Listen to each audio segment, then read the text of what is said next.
야고보서 5장 15절 말씀, 우리 한 목소리로 같이 읽도록 하겠습니다. 같이 읽습니다. 믿음의 기도는 병든 자를 구원하리니 주께서 그를 일으키시리라. 혹시 죄를 범하였을지라도 사하심을 받으리라. 아멘. 예, 반갑습니다. 우리가 이제 병든 사람을 위하여 과연 어떻게 기도할 수 있을 것인가? 그들이 병에서 낫는 것이 21세기를 살아가고 있는 우리에게는 어, 큰 의미가 있겠는가? 이런 생각을 해보면서 같이 말씀을 나눠보도록 하겠습니다. 오늘 말씀 내용은 굉장히 우리가 익숙한 성경에 나오는 이야기 중에 하나입니다.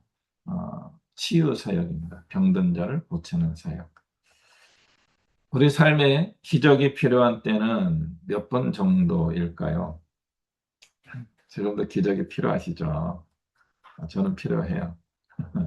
우리 하나님의 놀라운 기적의 은혜가 필요합니다. 근데 저는 이제 병을 낫는 기도는 죄송하지만 조심스럽게 지금은 그렇게 필요하지 않습니다. 물론 어, 저는 그 병원 지금은 이제 3개월마다 다녀요. 예전에 이제 세브란스 병원을 다녔는데 지금은 이제 동네 내과 소화기 내과 병원에 다니면서 일반 병원 가니까 번거롭더라고요. 그 세브란스 병원은 큰 병원이고 종합병원이고 환자도 많으니까 약을 하나 이제 처방을 받으면 6개월치를 그냥 아무 이유 없이 병원에 줘요. 그래서 그런 대형 병원에서 처방제 나오면은 뭐 큰 문제가 없습니다. 그런데 이제 작은 병원은 제가 경험해 보니까 뭐라죠? 의료보험 거기에서 굉장히 엄격하게 관리를 하나 봐요. 그래서 제가 이제 대형 병원에서 이제 동네 병원으로 옮기는 과정도 굉장히 번거로웠습니다. 제 진료 기록을 다 가지고 가야 되고 나는 급한데 빨리 약을 처방받아서 약을 약국에 사서 지속적으로 먹어야 되는데 이걸 안 해주는 거예요. 그래서 저는 그때 굉장히 많이 불안했습니다. 거의 한 1년 되었는데 이게 그러니까 이제 동네 병원에는 이제 건강검진 그러니까 제 이제 필요한 약에 대한 이제 혈액 검사를 하고 이제 처방전을 이제 발행해 주게 됩니다. 근데 3개월치만 돼요. 3개월치. 그럼 6개월 안 주고 3개월 주고 중간에 와서 다시 처방전 받아서 3개월치 약을 또 해서 6개월마다 이제 검진을 하게 되고 뭐 그런 절차가 있더라고요. 그래서 야, 동네 병원을 조금 도움을 주겠다는 마음도 있었고 이제 대형 병원에서 굳이 내가 이제 할 필요가 없지 않나 해가지고 병원을 옮겼는데 참 번거롭고 불편하더라고요. 그럼에도 불구하고 제가 오랫동안 꾸준히 먹는 그 약 때문에 저의 몸에는 어, 정상 범위로 딱 되어 있어요. 그러니까 이제 현대에 아직도 질병 때문에 특히 현대에는 이제 암이죠. 암이라든가 이러한 이제 특별한 질환 때문에 신체에 어려움이 있고 생명의 위기를 겪는 분들이 지금도 존재하고 있기는 합니다만은 우리 시대에는 약만 잘 먹고 관리만 잘하면 또 괜찮기도 해요. 그래서 첫 번째 이제 고비가 한 65세쯤 온다 그러고 그다음에 이제 75세쯤에 온다 그러고 그렇게 이야기하더라고요. 그래서 우리가 그런 고비를 잘 넘기면 현대에는 질병의 문제에서는 크게 자유롭습니다. 특히 대한민국 같이 의료보험이 잘 되어 있는 국가에서는 국가가 우리의 건강을 관리해주는 그런 시대를 또 살아가기도 합니다. 그래서 현대 우리 인구가 대한민국만 하더라도 5천만 명이 되고 고령화 시대겠죠. 나이 드신 분이 굉장히 많이 함께 존재하고 있는 그런 사회가 되었습니다. 그러므로 질병에 대한 기적은 저희 어렸을 때만 해도 그게 정말 필요하냐 안 필요하냐 그런 논쟁이 있었는데 우리 시대에는 더 질병으로부터 치유받는 일은 그게 큰 문제가 아닐 수 있습니다. 오히려 우리 시대에는 기적을 필요로 하는 경우가 있는데, 아, 이 부분에서는 그 사회적, 구조적 문제가 더 중요하지 않나 이런 생각을 해보게 됩니다.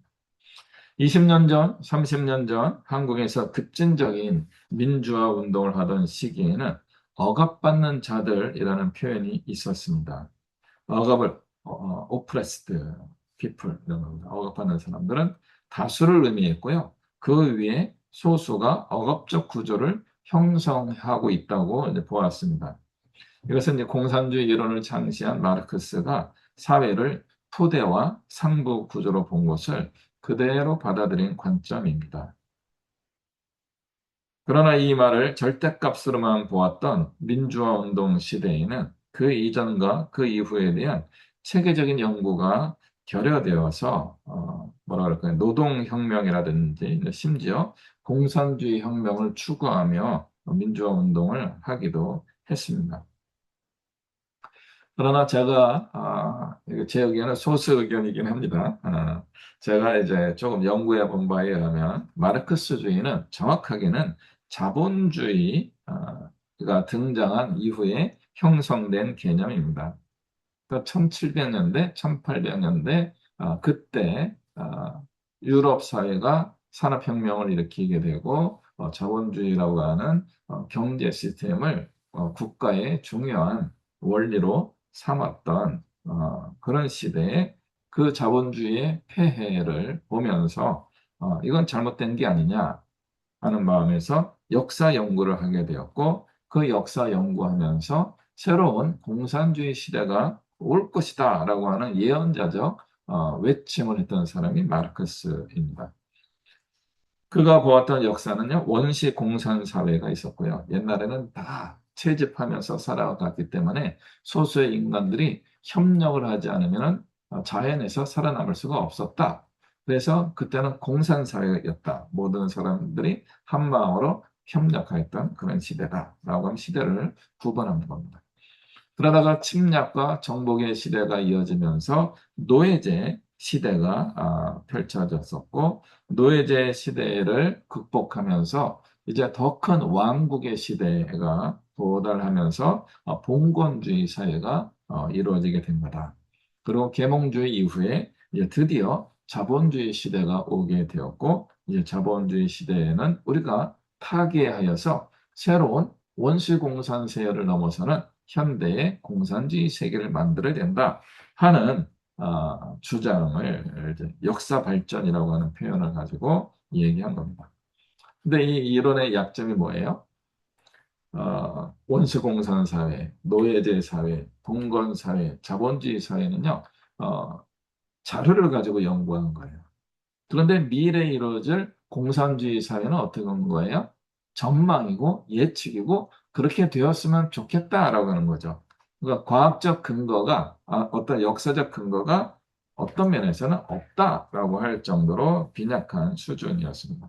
미래를 예언하는 수준으로 말했던 것이고 그러한 사회를 꿈꾸면서 사회혁명을 주도하면서 현대까지도 미미하게나마 영향력을 이어오고 있습니다.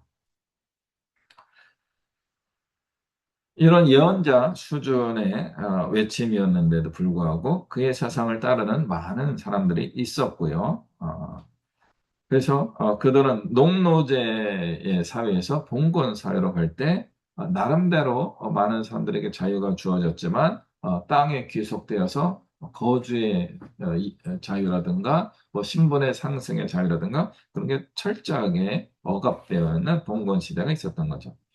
계몽주의 시대가 돼가지고 신분제를 타파하기 시작하였습니다. 이제 똑똑한 사람들이 돈이 있는 사람들이 이제 사회를 변혁시키는 리더가 된 거죠. 지금 우리나라 대한민국도 그런 계몽주의 시대 이후에 발전적인 상태의 모습이다라고 할 수 있겠습니다. 초기 자본주의 시대에는요, 사람들을 귀하게 여기지 않았습니다. 공장이 만들어졌죠. 공장에서 사람들이 돈을 벌기 위하여 도시로 많이 올라왔습니다. 도시에 올라와서 돌아가는 공장은 대부분 어떤 공장이었어요? 불을 떼는 공장이었습니다. 석탄을 떼가지고 전기기관을 돌리는 그런 시대였습니다. 그게 산업혁명이었어요. 대량 생산을 만들어내게 된 거죠. 그런 대량 생산을 하게 되니까 그 물건을 옮겨야 되는 인력이 많이 필요하게 되었고, 많은 사람들을 도시로 끌어모으게 되었습니다. 그 도시화가 만들어지는 과정에서 별별 일이 다 일어나게 된 거죠. 공해 때문에 스모크, 스모크와 포그, 안개가 결합하여서 산업혁명이 일어났던 영국에서 많은 사람들이 갑자기 호흡기 질환에 걸려서 사망하는 그런 일들이 일어나게 됩니다. 이게 산업화의 한 폐해들이었습니다. 지금도 현대에도 되는 이야기죠. 노동력이 가장 싸요. 이렇게 하면서 노동자, 우리 아르바이트 인생을 사는 분들의 시급을 최저로 책정을 해서 살아가는 그런 시대였습니다. 지금은 국가가 법을 정해서 최저시급의 범위를 만들어줬기 때문에 이 정도 받게 되는데, 그럼에도 굉장히 고통스럽습니다. 그런데 지금으로부터 한 200년 전에 18세기 유럽에서는요, 훨씬 더 많은 지배와 착취가 일어나게 되었습니다. 자본주의 시대에 그렇게 착취를 당하며 살아갔던 사람의 모습을 보여주는 그 스토리들이 굉장히 많은데요. 그 중에 대표적이라 할 수 있는 이야기가 안델센의 성냥팔이 소녀의 이야기입니다. 이 성냥팔이 소녀 이야기는 그 당시에 착취당하였던 어린 아이들의 모습을 보여줍니다.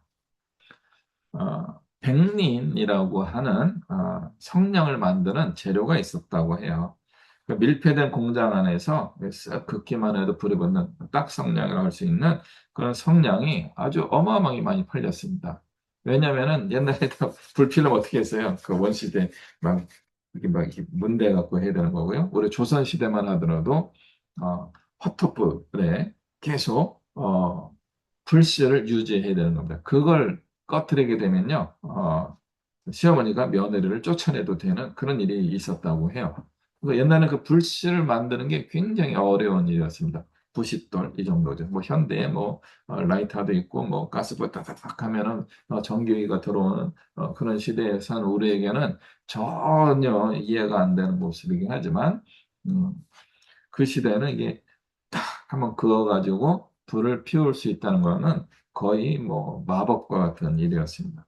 이 모든 일이 산업혁명 이후에 공장이 만들어지면서 나타났던 모습들입니다. 그러니까 사람들이 그걸 많이 구매를 하게 되는 거죠. 그 구매하는 그 사람들을 하여 굉장히 많은 성냥을 더 제조를 해야 되니까 성냥이 어떻게 생겼어요? 나뭇가지 요만한 거에다가 앞에 이제 지금 황을 붙이는데 그 당시 백린을 붙여야 되는 거예요. 붙여야 되는데 사람이 일일이 손으로 다 이렇게 말아서 붙였대요.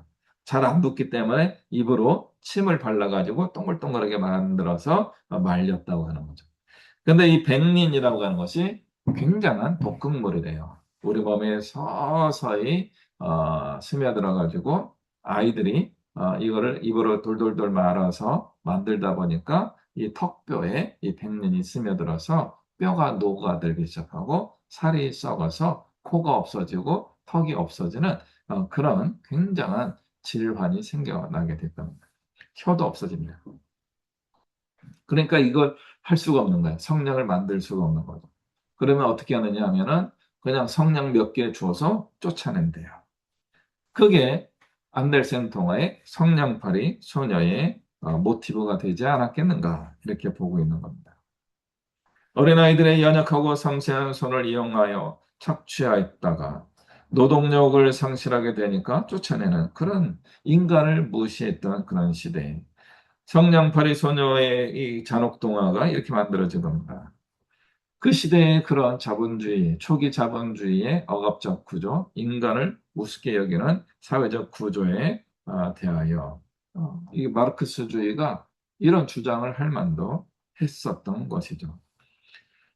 과연 우리는 이런 구조적인 억압에 갇혀 있는 사람들을 얼마나 도와줄 수 있을까요?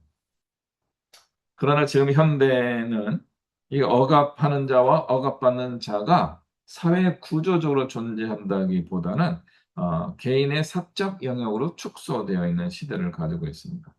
범죄 집단이 그 희생자들을 타겟으로 정해서 하고 있는데 꽤 많은 나쁜 일들이 일어나고 있습니다. 납치하거나 협박을 해서 죄를 짓도록 만드는 사회가 되었습니다만은 그 인구가 전체 인구의 50%도 안 되는 거죠. 10%도 안 될 거예요. 자, 그런 범죄 피해자들은 생각보다 굉장히 소수입니다. 그러다 보니까 우리 그냥 평범하게 살아가고 있는 우리 다수들은 그런 범죄에 대하여 무관심해진 그런 사회가 되었습니다. 오히려 우리 다수는 어쩌면 우리는 열심히 일하면 잘 될지도 모른다라고 하는 사회적 구조 속에서 살아가고 있습니다. 이제 그 유명한 말이 됐죠. 라떼는 말이야 하면서 카페 라떼도 아니고 과거의 기준으로 현재를 설명하려고 하는 것이 거의 불가능한 그런 시대를 이제 우리는 살아가고 있습니다. 이제 겨우 우리는 어떻게 하면 새로운 시대, 뭐죠? AI 시대를 어떻게 살아갈 것인가 하는 것을 배워야 하는 그런 과정이 있습니다. 우리 시대에 이렇게 살아가는 저희들에게 어떤 기적이 필요합니까? 우리 청년들에게 어떤 기적이 필요합니까?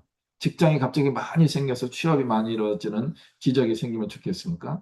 남들은 떨어지더라도 나는 취업이 되는 그런 기적을 우리는 꿈꾸고 있나요? 우리 자녀들은 이제 대학 문제가 거의 다 해결돼가지고 옆집 애는 대학을 떨어지더라도 우리 애는 대학을 갔으면 좋겠다라고 하는 것이 우리에게 필요한 기적입니까? 승진을 해야 하기 때문에 옆 사람을 내가 제치고 내가 우리 직장에서 최고의 자리에 올라가야 된다라고 하는 것에서 하나님의 기적이 나에게 임하기를 기대하는 그런 기도를 하고 계신가요? 우리는 그런 기적을 꿈꾸고 있다라고 한다면 우리는 다시 한번 오늘 야고보서의 말씀 믿음의 기도는 병든 자를 구원하리니 주께서 그를 일으키시리라 혹시 죄를 범하였을지라도 사하심을 받으리라. 병을 고쳐주는 이 기적의 이야기에서 우리는 기적의 중요한 요소를 발견했으면 좋겠습니다. 성경은 가장 대표적인 라떼 이야기입니다. 라떼는 말이야. 2000년 전에는 말이야. 지금으로부터 대략 2000년 전 팔레스타인 지역에는 어떤 일들이 일어나고 있습니까? 현대에도 지금 팔레스타인에서는 전쟁이 발발하여서 아직도 전쟁 중입니다. 미국과 이란의 종전 양해 역사가 이제 체결되어서 이제 겨우 60일간의 평화가 왔습니다. 그럼에도 불구하고 이스라엘은 레바논과 계속 전쟁을 이어가려고 하고 있고 팔레스타인과의 갈등을 이어가고 있고 또 최근에는 우크라이나가 모스크바에 있는 정유공장을 드론으로 타격해가지고 영상을 봤는데요. 뭐 뚜껑 같은 게 어마어마한 그 쇳덩어리가 그 뻥 하면서 올라오더라고요. 한때 마르크스의 나라였던 러시아가 우크라이나와의 전쟁을 마무리하지 못할 정도로 모두가 비슷비슷해지면서 전쟁을 하고 있는 시대입니다. 그럼에도 불구하고 전쟁이 일어나왔던 그 나라들은요, 굉장히 지금 고통스러운 삶, 두려움과 불안과 위기의 삶을 살아가고 있습니다. 실제로 많은 사람이 죽기도 했고요. 성경의 시대에는 현재의 전쟁이 일어난 것과 같은 상황이 늘 펼쳐지던 그런 시대였습니다. 팔레스타인 지역은 로마의 억압과 착취당하는 지배 식민지였습니다. 그들은 돈이 없었고 돈이 있어도 현대적인 치료를 하기 어려웠던 그런 때였습니다. 먹고 사는 문제만이 아니라 질병으로부터도 자유롭지 못한 그런 시대였습니다. 그 당시의 평균 수명은 25세에서 30세 정도 됐다고 해요. 30살에 왜 죽었을 거예요, 다. 30살에 많은 사람이 죽기도 했어요, 전쟁 때문에. 그러나 실제로 이 평균 수명이 한 30세 이하로 되어 있었던 이유는 15세 이전에 사망하는 영아 유아의 사망률이 높았기 때문이다라고 합니다. 이때에 죽지 않고 살아남은 사람들은 대부분 50세에서 60세까지는 살았다라고 하고요. 어떤 분들은 70세까지도 살았다라고 합니다. 지금도 보면, 그 당시에도 보면은 5, 60세 정도 살았고, 한 70세 정도까지 또 장수하는, 현대로도 좀 잘 살았다라고 하는 나이까지도 사는 생존 적이 있었던 거죠. 그러니까 어린 아이들이 살기 어려운 환경이었다라고 보면 됩니다. 그럼에도 불구하고 그 어린 시절에 생존했던 그 사람들은 어떻게 살아가게 됩니까? 노예로 살아가게 되고, 봉건제, 농노로 살아가야 했습니다.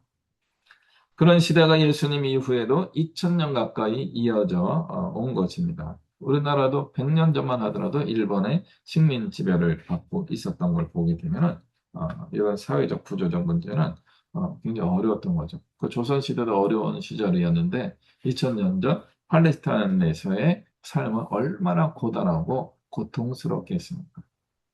그러니까 병 걸리면은 병원 갈 돈이 없었고요. 돈이 있어도 제대로 치료를 받을 수도 없었던 거죠. 그 당시 의사들의 수준이 아주 높지는 않았을 거니까요. 뭐 약 하나 발라주고 내일 봅시다 한 거죠. 뭐 살아나면 건강해지는 거고요. 또 죽는 경우가 굉장히 많았던 거죠. 그런 어려운 시대에 야고보는 질병으로부터 벗어날 수 있는 중요한 요소를 교회의 어떤 것으로 오늘 제시해 준 겁니다. 성경 말씀으로 제시해 준 겁니다. 아픈 사람이 있으니까 교회 장로들을 초대해서 기도하십시오. 14절 말씀이요. 13, 14. 너희 중에 고난 당하는 자가 있느냐? 그는 기도할 것이요. 즐거워하는 자가 있느냐? 그는 찬송할지어다. 고난 당하면 기도해야 되고요. 오늘 삶이 괜찮으면 하나님을 찬양하며 살자는 거예요. 얼마나 고단한 삶이겠어요. 고단한 삶에서 기도하자는 거죠. 그러다가 반짝 즐거운 일이 생기면 어떻게 하자고요? 찬송하자는 거예요. 너희 중에 병든 자가 있느냐? 그는 교회의 장로들을 청할 것이요. 이 명령, 거의 명령형이에요. 청하라 라는 뜻이에요. 아프면은 교회에 어른들, 리더, 지도자들을 초대하라는 겁니다. 그들은 주의 이름으로 기름을 바르며 그를 위하여 기도할지니라. 교회 장로가 의사예요? 의사가 아니에요. 의사가 아닌데도 불구하고 감람류 같은 거, 올리브 기름을 발라주고 기도하라는. 그게 무슨 치료 효과가 있겠어요? 참기름 바른다고 우리가 병에서 낫겠어요? 그럼에도 불구하고 발라주라는 거예요. 감람기름을 발라주고 기도해 주세요. 그러면서 15절, 믿음의 기도는 병든 자를 구원한다. 믿음의 기도는 병든 자를 구원한다. 이 말이 이런 맥락에서 나오게 된 겁니다. 시대적으로 어려움을 살고 있는 분들에게 교회의 어른들을 초대하라는 겁니다. 질병으로부터 벗어날 수 있는 요소로서 교회의 지도자들, 지금의 목사님이나 장로님들, 또 교회 어른들이 가서 기도해 주라는 겁니다. 왜 장로님 혹은 교회 리더가 찾아가야 했을까요? 적어도 이 아픈 사람이 신앙 공동체에서 소외되지 않도록 하기 위해서 그랬던 겁니다. 공동체에서 가장 작은 존재가 되고 작은 존재를 넘어서서 나는 많은 사람들에게 잊혀진 존재야라고 생각하게 될 것인데 그렇게 살지 말라는 거죠. 나를 그런 사람으로 포기하지 말라는 거예요. 왜 포기하게 될까요? 이 2000년이나 성경 시대만 하더라도 질병은 죄 때문이다라고 하는 생각이 있었어요. 예수님이 복음을 전하면서 그게 아니다, 아니다라고 그렇게 몇 번이나 말씀해 주셨음에도 불구하고 그 당시의 질병은 하늘의 형벌이라고 생각합니다. 하늘의 벌인 거예요. 내가 죄를 지어서 하나님이 나에게 벌을 주셔가지고 내가 병에 걸린 거야. 그러면서 자기가 지었던 죄가 막 떠오르는 거죠. 이런 죄, 저런 죄 생각이 나면서 죄책감에 시달리는 거죠. 몸이 아픈 것도 힘든데 이 죄책감도 견딜 수 없었던 거죠. 그 죄책감 속에 살아가고 있는 사람에게 혼자 고민하면서 죽어가지 말고 교회의 리더를 초대하시오. 여러분, 죄책감으로부터 계속 죄책감을 키워가지고 신앙 공동체를 떠나고 싶은 그런 열망을 추구하지 마셔야 됩니다.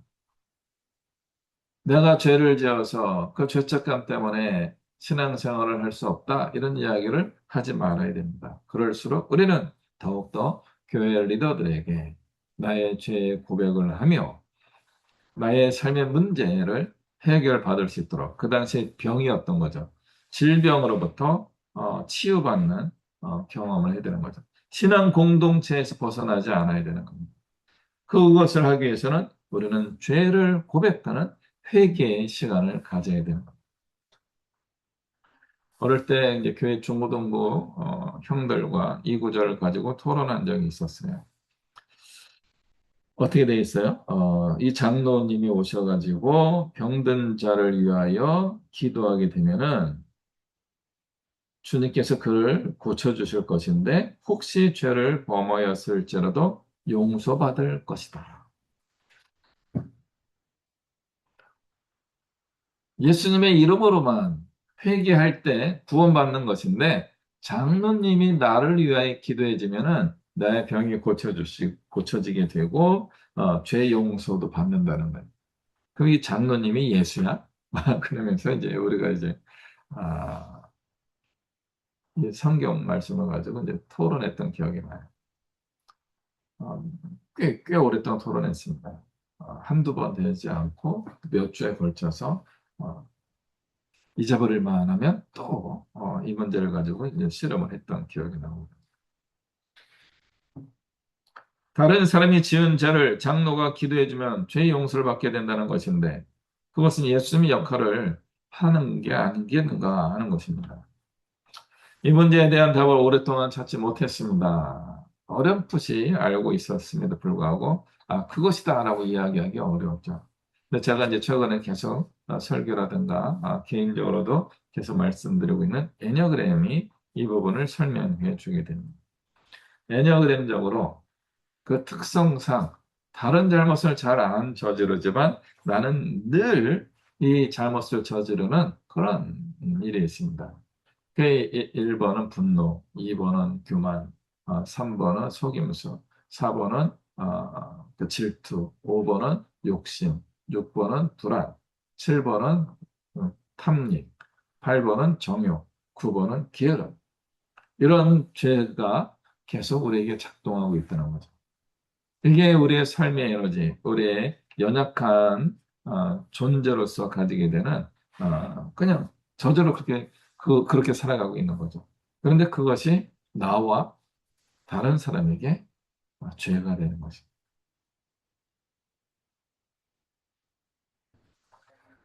이것을 회개해야 됩니다. 이건 구원을 얻는 회개가 아니고 우리의 삶의 문제를 해결하는 회개입니다. 우리는 이것 때문에 지옥에 가지는 않을 것입니다. 화냈다고 지옥 가지 않고요. 교만한다고 지옥 가지는 않을 거고요. 속임수를 썼다고 지옥 가지는 않을 거예요. 저는 그렇게 생각합니다. 질투한다고, 욕심을 냈다고, 불안하다고 지옥 가지는 않을 겁니다. 약간의 쾌락을 추구했다고 해서, 아니면은, 내가 하고 싶은 대로 마음대로 했다고 해서, 혹은 아무것도 안 하고 게을렀다고 지옥 가지는 않을 겁니다. 그러나 그것 때문에 나의 인생에 어려움과 고난이 올 수 있습니다. 고대사에서는 그것이 질병으로 나타났었다고 할 수 있겠고요. 지금 우리는 삶의 고민거리로 경험하게 될 것입니다. 그래서 우리가 회개해야 되는 병이 나을 수도 있는 죄는 나의 성격에서 오는 습관적인 악함의 결과라고 본다면 이 죄의 고백은 병든 사람 혼자서 할 수 있는 고백이 아니라 서로 서로 고백하여 회개해야 하는 죄입니다. 16절 보면요. 그러므로 너희 죄를 서로 고백하며 라고 돼 있어. 서로 고백하며. 이 병든 사람만 고백하는 게 아니에요. 나 혼자 아파요 하는 것이 아니라 나 때문에도 당신이 아픈 거예요. 이 장로가 먼저 고백하는 거죠. 나 때문에 당신에게 이런 어려움이 생긴 겁니다. 우리 때문에 당신에게 고통이 생긴 겁니다. 이렇게 서로 서로 죄를 고백하며 회개하는 일이 신앙 공동체 안에서 일어나야 합니다. 어쩌면 이것은 천주교회의 고해 성사와 매우 비슷한 것일 수 있습니다. 그러나 야고보는 이것이 교회 공동체 안에서 일어날 수 있는 기적의 원동력으로 보았습니다. 단 조건이 있는데 의인의 기도가 되어야 한다는 것입니다. 서로 병낫기를 위하여 죄를 고백하며 기도할 때에 의인의 간구하는 역사는 힘이 나타나게 될 것이다. 우리가 의인이 되어서 기도할 때에 하나님의 능력이 나타난다는 것입니다. 아멘. 그래서 우리의 어떤 성격상, 나의 특성상의 죄를 고백하면서 그것을 회개하게 될 때, 내가 다른 사람을 위하여 기도하는 기도의 능력을 발휘할 수 있게 될 것입니다.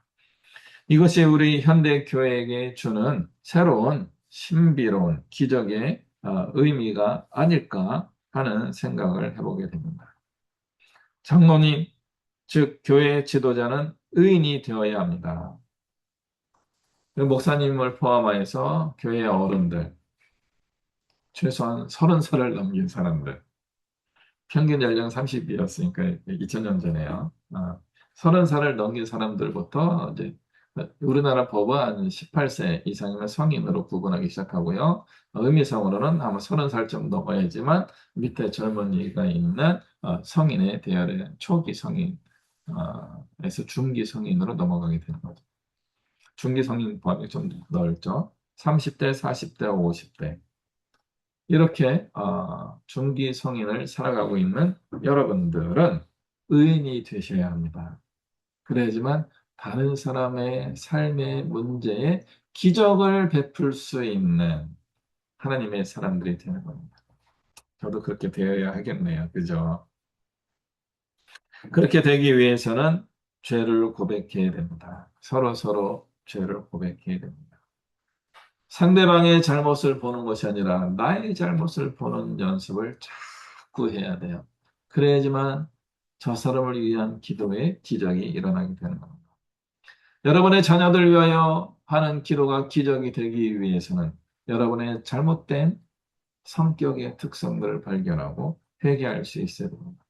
여러분의 부모님을 위한 기도가 응답받기 위하여서는 여러분의 회개의 기도가 같이 동반되어야 합니다. 그분들도 회개해야 되는 거고, 우리 자녀들도 회개해야 되고요, 부모님도 회개하셔야 됩니다. 그런데 그때 우리도 같이 회개해야 합니다. 우리가 이렇게 삶의, 생활의 죄를 회개하는 공동체가 된다면, 할렐루야, 우리의 삶에 놀라운 기적들이 일어나게 될 것입니다. 말씀 초반에 이야기했던 것처럼 현대에는 고치지 못하는 질병은 거의 없어졌다고 할 수 있습니다. 심지어 돈이 있으면 다 고칠 수 있습니다. 고치지 못하더라도 나름 건강하게 표현이 그렇지만 연명할 수 있습니다. 그렇다면 이 현대에 남은 고질적인 질병은 무엇일까요? 어쩌면 가난일 수 있습니다. 가난. 우리 시대의 가난이 현대인의 질병일 수 있습니다. 실제적인 궁핍을 포함하여서 상대적 박탈감까지도 우리의 현대인의 질병이라고 보여집니다. 돈이 없으면 우리 모두는 연약해지고 질병에 걸린 것처럼 무기력해집니다. 이러한 가난한 시대에 공산주의 사상을 따를 수도 없어요. 그건 실패한 사상이거든요. 다 같이 나눠 먹자 쉽지 않습니다. 반대로 우리는 자본주의 시대에 자꾸 도태되고 있는 또 옛날만큼은 아니지만 그냥 사회의 부속품처럼 그냥 그때그때 쓰임받고 버려지는 그런 존재처럼 살아가고 있는 게 아닌가 그런 생각도 해보게 됩니다. 최근에 대한민국의 코스피가 9천을 넘어섰다고 합니다. 무슨 말인지 도저히 모르겠어요.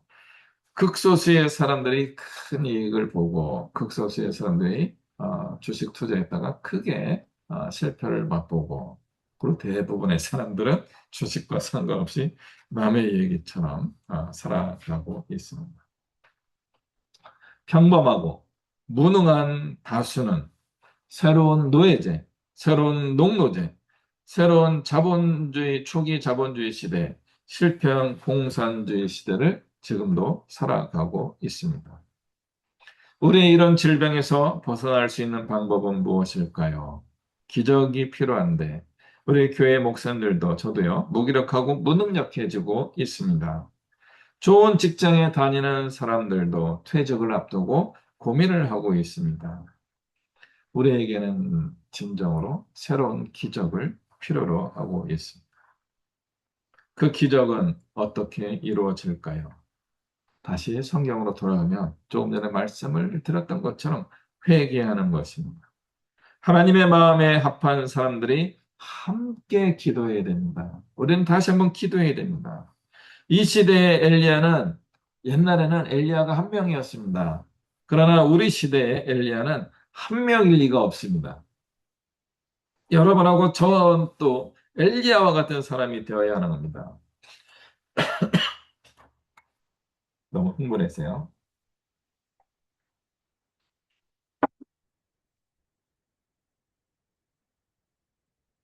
우리는 엘리야처럼 엘리야들이 되어서 기도해야 합니다. 하늘의 문을 여는 기도를 해야 합니다. 절망의 상황에서 현대인들의 질병을 위하여 기도해야 합니다. 우리 사회가 그리스도의 길을 벗어난 것을 바른 길로 가도록 기도해야 하고 행동해야 합니다. 영혼을 살리는 일을 위해 우리 영혼이 살아나야 합니다. 하나님이 우리가 교회의 장로가 되기를 원하십니다. 병든 자가 아니라 우리는 병든 자가 아니라 병든 자를 고치는 사람들이 되어야 하는 것입니다. 17절, 18절 말씀 한번 같이 읽겠습니다. 엘리야는 우리와 성정이 같은 사람이로되 그가 비가 오지 않기를 간절히 기도한즉 3년 6개월 동안 땅에 비가 오지 아니하고 다시 기도하니 하늘이 비를 주고 땅이 열매를 맺었느니라. 19절 20절도 읽겠습니다. 내 형제들아 너희 중에 미혹되어 진리를 떠난 자를 누가 돌아서게 하며 너희가 알 것은 죄인을 미혹된 길에서 돌아서게 하는 자가 그의 영혼을 사망에서 구원할 것이며 허다한 죄를 덮을 것임이니라. 이 말씀 이상하지 않아요? 죄인을 유혹받은 길에서 돌아서게 하는 그 사람은 그의 영혼을 사망에서 구원한다는 거예요. 우리가 누군가를 구원한다는 거죠. 그리고 우리도 구원을 받을 수 있다는 거예요. 우리가 구원을 받는 비결은 나를 구원하기 위하여 다른 사람을 구원하는 것입니다. 이미 우리는 구원을 받은 사람입니다. 우리의 구원을 온전하게 하기 위하여 우리는 다른 사람을 구원해야 되는 거죠. 근데 우리가 돈을 많이 벌어가지고 고용을 창출하겠습니까? 아니면 돈을 내가 가지고 있는 재산을 팔아서 가난한 자들에게 나눠주겠습니까? 불가능해요. 그렇게 하기 어렵습니다. 그럼 어떻게 해야 돼요? 우리는 기도해야 돼요. 그리고 의인의 기도가 되어야 합니다. 엘리야의 기도가 되어야 합니다. 엘리야랑 우리는 똑같은 존재라는 거예요. 그럼 엘리야가 했으면 우리도 할 수 있다는 거죠.